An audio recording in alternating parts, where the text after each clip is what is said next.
Olá, seja bem-vindo a mais um estudo da Palavra de Deus. Durante os 1260 anos em que durou a supremacia papal, os cristãos sinceros tiveram que optar entre renunciar às verdades da Palavra de Deus ou passar a vida nas masmorras ou mesmo ser queimado nas fogueiras. Dentre estes, nós encontramos os valdenses. Séculos antes do surgimento desse povo, João, no livro de Apocalipse, capítulo 12, já havia profetizado a sua existência. Aqui João fala de uma igreja vestida de branco, uma igreja pura, que simbolizaria a igreja de Cristo durante a Idade Média. Fala também de um dragão, símbolo de Satanás e seus seguidores, que perseguiria a mulher, a igreja. Esta igreja fugiria para o deserto, onde Deus a sustentaria por 1260 anos. Hoje aprenderemos um pouquinho mais a respeito da história desse extraordinário povo.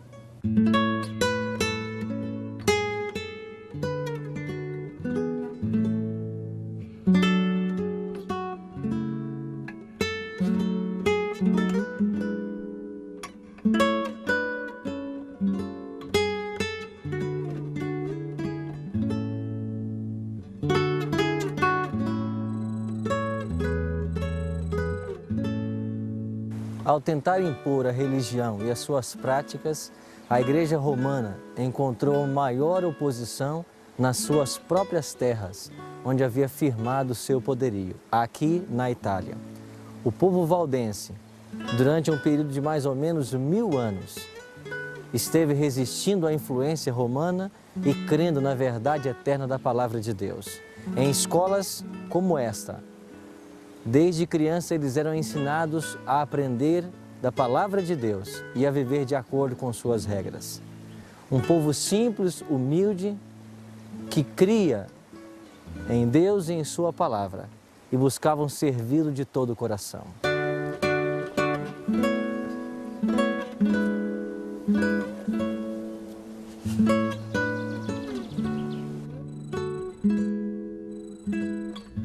Os pastores valdenses, chamados de barbas, ensinavam seus membros a serem puros, bondosos e amigáveis com todos. Mantinham o amor de Deus no coração e desejavam partilhar com outros as bênçãos que fruíam.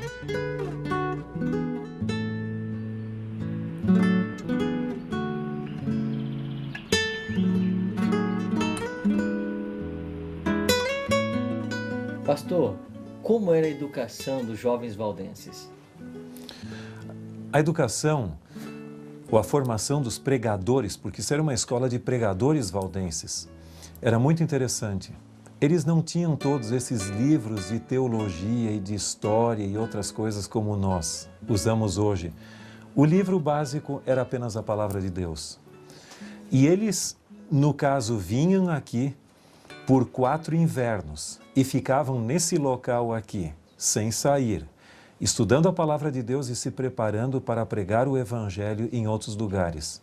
Terminados esses 4 invernos, eles ficavam por 1 ano num lugar distante, se consagrando para assumir o perfil de um verdadeiro ministro ou pregador. Ele era então ordenado e enviado para os lugares mais difíceis para pregar o Evangelho. E o seu trabalho como pregador era vitalício. Ele continuava pregando a fé valdense, até que suas energias se fossem pela idade ou a doença, ou então que ele fosse martirizado. Mas para eles, esse era um trabalho vitalício, e enquanto eles tivessem energia, eles continuavam pregando a Palavra de Deus.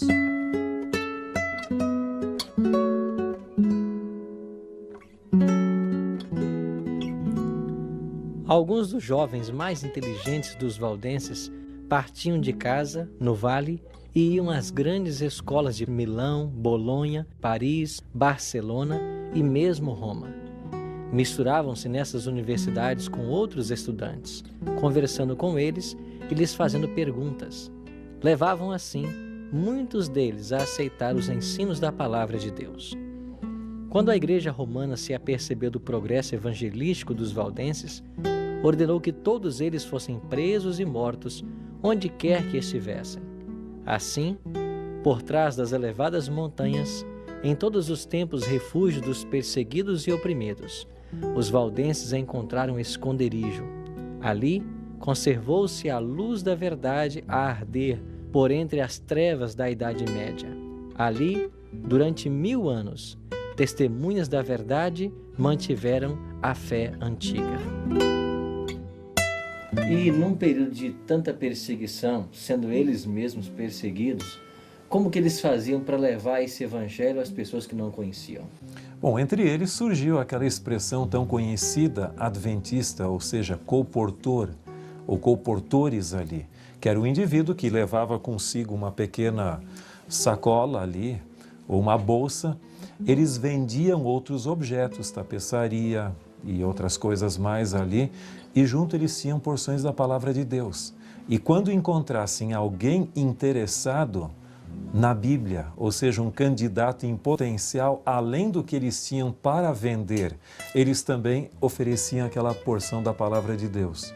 E dessa maneira eles faziam conversos, porque naquela época não havia liberdade religiosa, então o trabalho teria que ser escondido.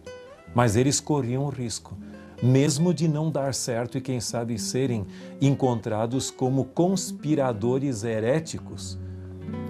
Também é verdade que eles ocultavam porções da Bíblia na própria roupa para, tendo oportunidade no comércio ou em algum outro local, dar isso para alguém ou então usá-lo para a pregação do Evangelho? Com certeza. Eles não mediam esforços na questão da propagação da palavra de Deus. Eu creio que todos os métodos possíveis de fazer com que a luz da palavra de Deus pudesse ser levada a outros povos, eles usavam.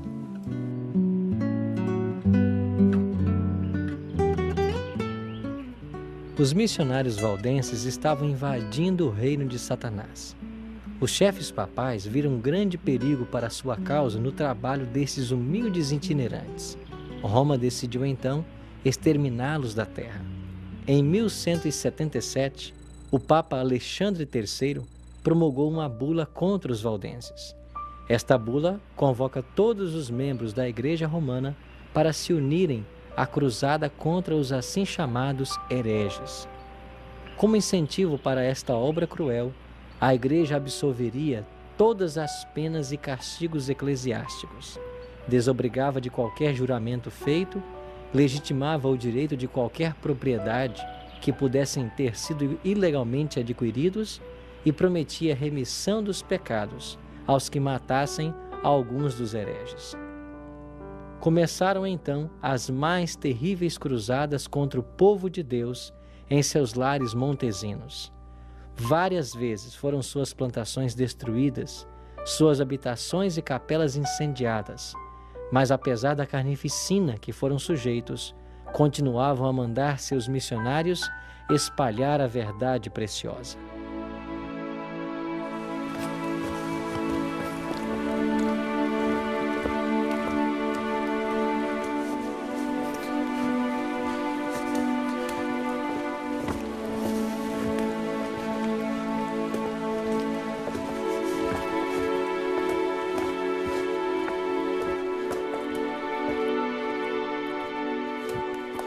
Durante o período de perseguição aos fiéis filhos de Deus, muitos deles, dos valdenses, encontraram aqui nessa caverna abrigo e proteção e um local para cultuar ao seu Deus verdadeiro.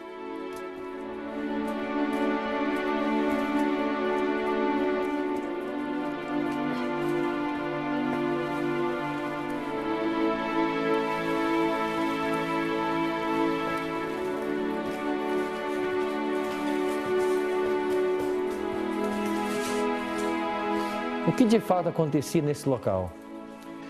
Esse era um templo, um esconderijo entre as montanhas, as rochas aqui, cumprindo basicamente a profecia que dizia que a igreja deveria fugir e se esconder ali. Aqui os valdenses conseguiram um lugar onde podiam pelo menos adorar a Deus num período em que não havia tolerância religiosa. Um dos incidentes mais trágicos da história valdense foi quando os inquisidores vieram a este lugar, e com o grande desejo de exterminar os valdenses, fecharam a entrada dessa gruta de maneira que eles não pudessem sair. E então depois atearam fogo em tochas e outros objetos, jogaram por essa fenda para baixo aqui, e todos os valdenses que aqui estavam abrigados morreram asfixiados.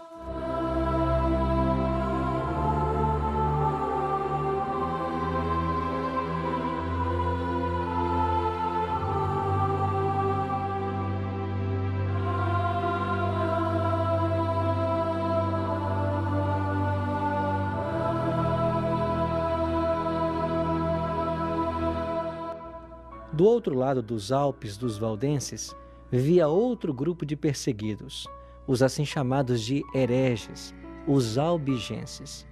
Ocupavam cidadezinhas e vilas no sul da França. Em 1198, subiu ao trono papal Inocêncio III. Ele então convoca os chefes de sua igreja para discutir a melhor maneira de destruir os valdenses e albigenses.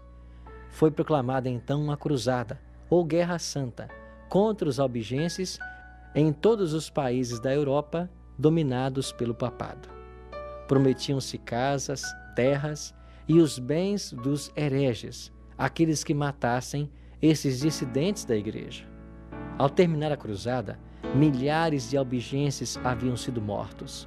Apenas alguns conseguiram escapar pelas montanhas e se reunirem com os valdenses.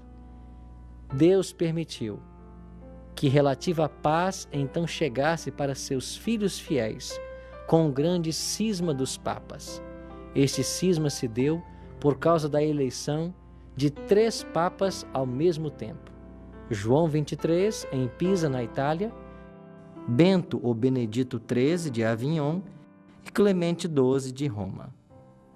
O problema do cisma só foi resolvido no Concílio de Constança, na Alemanha, quando no dia 11 de novembro de 1417, Odo Colonna foi eleito Papa e recebe o nome de Martinho V.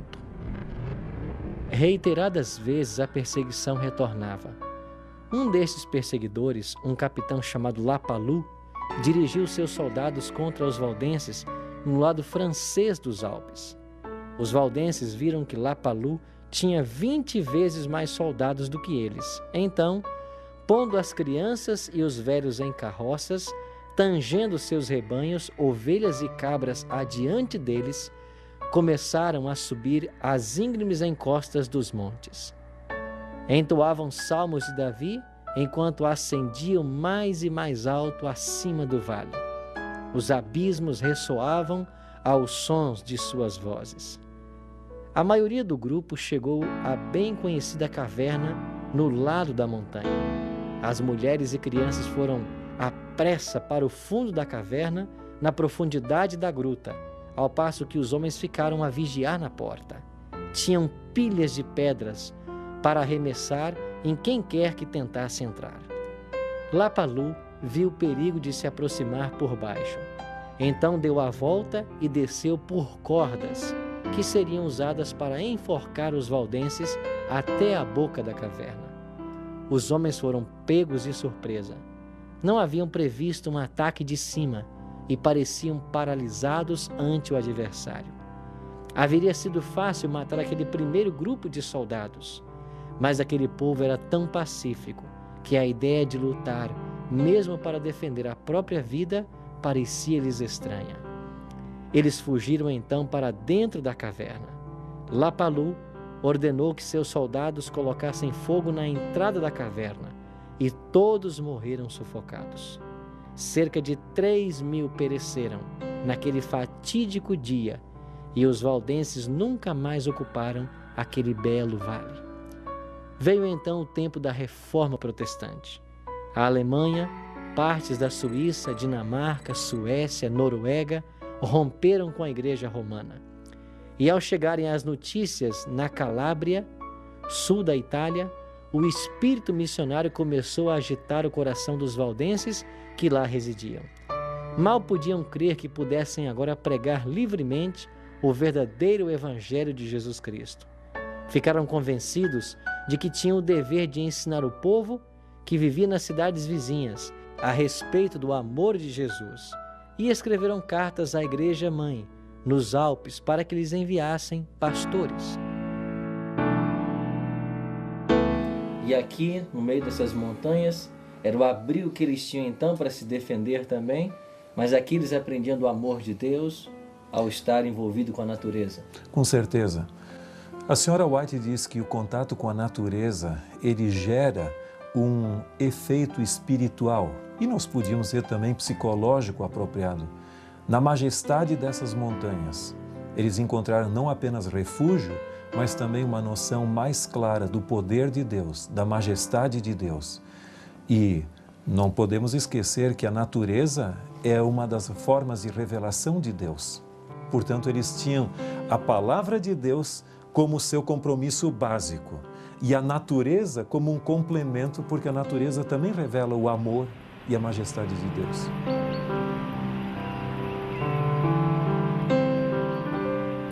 Dentre os povos da Europa, os valdenses foram os primeiros a ter uma versão da Bíblia na língua materna. Pastor Tim, quão importante era a Bíblia para os valdenses? A Bíblia era a razão da existência do povo valdense. Sem a Bíblia, eles nem existência teriam. Em realidade, eles romperam com a tradição católica, a tradição da igreja, dos concílios e da autoridade papal, para deixar que Deus falasse a eles de uma forma bem clara através de sua palavra. Esse livro aqui, sobre essa mesa, onde muitos valdenses estudaram a palavra de Deus, é um símbolo desse compromisso que eles tinham com a palavra de Deus. Em realidade, os jovens valdenses e, obviamente, também os de mais idade, eles eram encorajados a não apenas estudar a palavra de Deus, mas memorizar grandes porções. Muitos deles sabiam de memória os 4 evangelhos, bem como as epístolas, e, obviamente, como a Bíblia era tão rara naquela época, de tão difícil acesso, e eles eram perseguidos, eles deveriam memorizar a palavra de Deus para que, quando estivessem em fuga ou não tendo acesso à palavra de Deus, eles pudessem ser alimentados pela própria palavra de Deus memorizada. E, além disso, os ensinamentos da Bíblia eram tomados como sério. Várias doutrinas que haviam sido obliteradas pelo cristianismo pós-apostólico foram restauradas pelos valdenses. Eles tinham um compromisso muito sério com a palavra. E por que eles abandonaram esse compromisso? Bem, aí entra em cena um ponto significativo, que é um processo sociológico.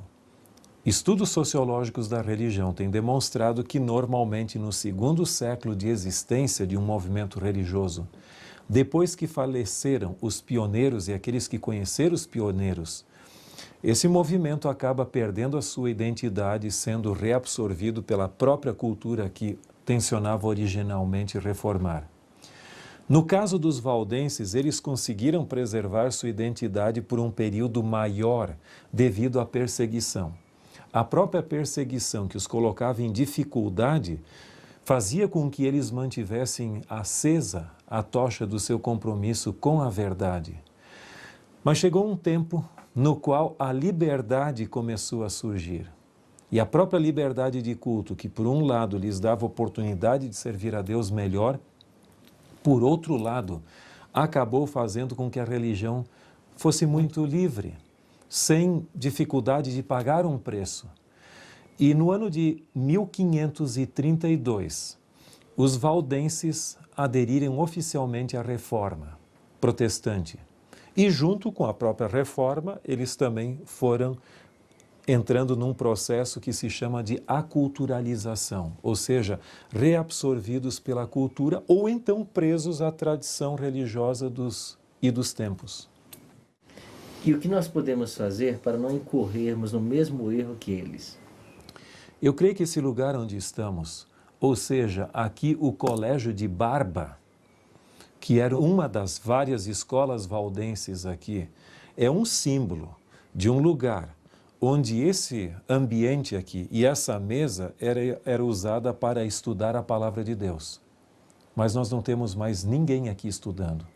Isso não passam de ruínas. é um monumento. O grande risco que nós temos como igreja é passarmos por esse ciclo de ânimo, entusiasmo de um movimento, depois vamos nos institucionalizando e finalmente nós acabamos caindo numa tradição e nos secularizando. E então nós entramos naquilo que se chama a igreja dos monumentos, onde a história é importante, mas não há mais vigor espiritual.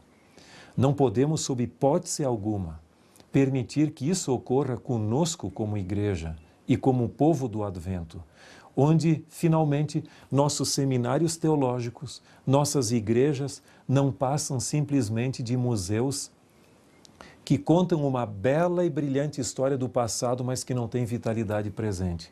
Nós temos que evitar a perda da identidade. Isso só pode ocorrer com uma coisa: se nós mantivermos um constante apego à palavra de Deus, buscando nova luz e não nos contentamos com a luz que já tivemos, nós temos que buscar nova luz. E um segundo ponto é manter a ênfase, o vigor evangelístico, ou seja, de pregar. Nossa missão não está concluída no mundo e nem compreendemos completamente a palavra de Deus. Portanto, devemos buscar sempre nova luz da palavra de Deus e proclamá-la aos confins da terra, cumprindo assim a nossa missão. Eu creio que se esses dois fatores, somados com a dedicação a Deus através da Bíblia e da oração, eu creio que nós podemos sobreviver a essa tendência, como eu mencionei, de aculturalização da fé.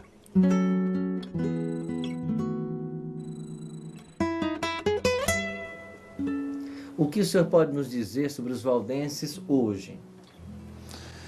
Eu creio que é um povo com uma rica história, uma maravilhosa tradição, mas que hoje perderam o entusiasmo. São pessoas que vivem de glórias passadas.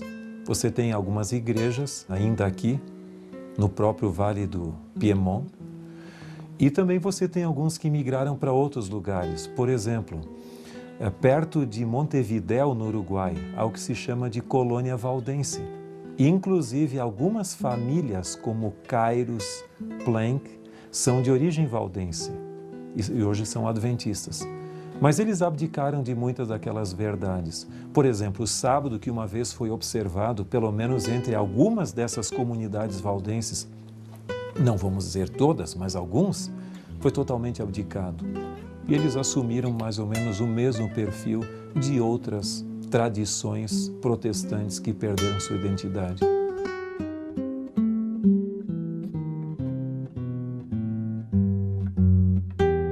A única forma de evitar o secularismo religioso é buscar nova luz na palavra de Deus a cada dia e manter o vigor evangelístico.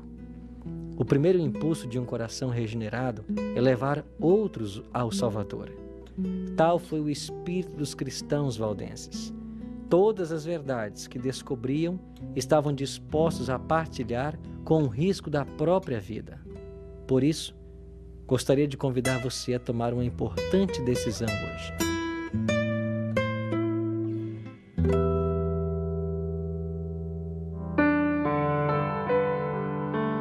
A minha decisão é: depois de conhecer o extraordinário exemplo do povo valdense, que por amor a Deus e sua palavra estiveram dispostos a perder tudo para ganhar a Cristo, desejo pela graça de Deus ser fiel em todas as circunstâncias e partilhar a verdade com aqueles que ainda não a conhecem.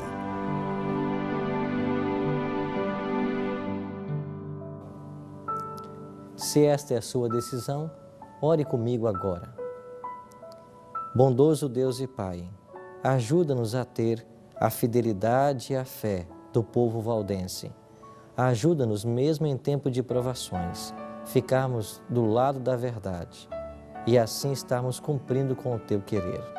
Tome conta de todos nós e que a Tua bênção repouse sobre a nossa vida. Te oramos em nome de Jesus. Amém.